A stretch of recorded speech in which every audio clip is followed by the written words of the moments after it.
Në një mbretëri të largët, mes maleve të argjenta dhe pyjeve që këndonin me herën, jetonte një princesh me emrin Ada.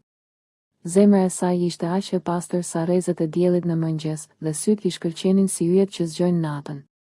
Por Ada kishte një ëndër të veçantë, një ëndër që askush në pallat nuk guxonte ta mendonte.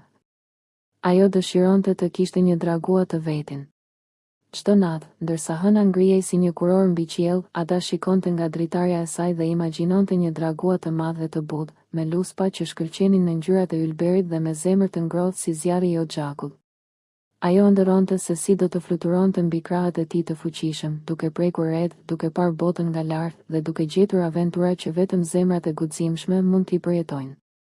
Një mbrëmje, teksa yjet shkëlqenin më shumë se zakonisht, Ada dëgjoi një zë të butë jashtë kështjellës.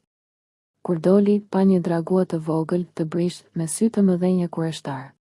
Ai ishte humbur dhe I trembur, por kur pa Adën, u qetësua menjëherë, sikur e kishte pritur prej kohësh. Ada I u afrua ngadalë dhe ai dragua I vogël I vendosi kokën në dorë. Ishte momenti kur ëndra e saj u bë realitet. Që atë ditë, princesha Ada nuk ishte më vetëm një princesh, ajo u bë mikesha e parë e dragojve, vajza që shpjegonte me zë të butë se edhe krijesat më të fuqishme në botë kërkojnë dashuri, kujdes dhe një zemër që I pranon ashtu siç janë. Dhe kështu, Ada dhe dragoi I saj fluturonin çdo ditë mbi mbretëri, duke shpërndar dritë dhe guxim, dhe duke I kujtuar botës se ëndrat e mëdha lindin nga zemra e pastër.